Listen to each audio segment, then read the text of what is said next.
always tracking, always alerting. This is Storm Team 8.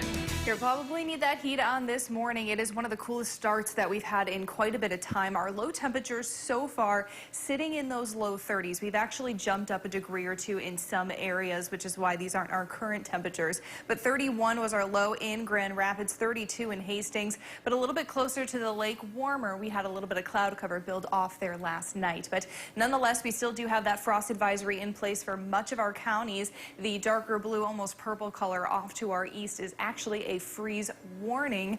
All across the board, it goes through 9 a.m. today. So likely going to see some frost building up on those grassy surfaces or uncovered surfaces, something to take note of if you're headed out early this morning. So we've officially now hit our first 32-degree day or colder, or first freeze. Typically, we see this during this time. Our average sits at October 8th, and last year we were a little bit late, sitting at October 24th, the year before a little bit early. So really just right on track with when we start to see this cool down as we slowly approach those winter months. A check at your current satellite shows that partly to mostly cloudy skies will be the theme after we see that sunrise just or a little bit later now after 7:30 a.m. High pressure is building pretty far off to our west, which is going to attempt to keep us cloud free today, but we'll still call it partly to mostly cloudy depending on where you are, but should have a few breaks of sunshine. High temperatures similar to yesterday, topping off in those mid 50s. It'll also be pretty breezy out there, unfortunately. Yesterday we dealt with that wind, and today won't be much different. Still coming from the west at about 5 to 15 miles per hour.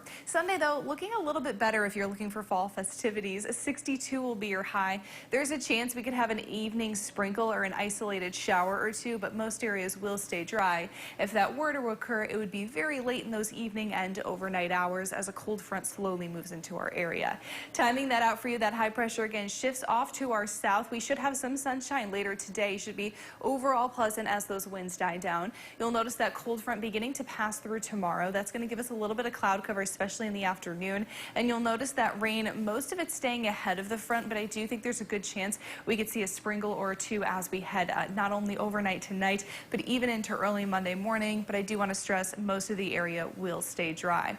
Afterwards, temperatures do get a little bit warmer into next week, so it's not going to be cold altogether. Our average high is at 64. We'll have a couple days in those upper 60s and near about 70 degrees before we start to cool down. So 54 is your high today. Again, a chance for an evening sprinkle overnight tonight possible, but even into Monday, again, still looking possible as well as that cold front nears. Temperatures jump up to those 60s, near 70 on Tuesday, and then our better chance for some showers and thunderstorms is going to arrive Wednesday through Friday as a series of cold fronts pass through, and then we'll be a little bit on the cooler side as we move into next weekend as well.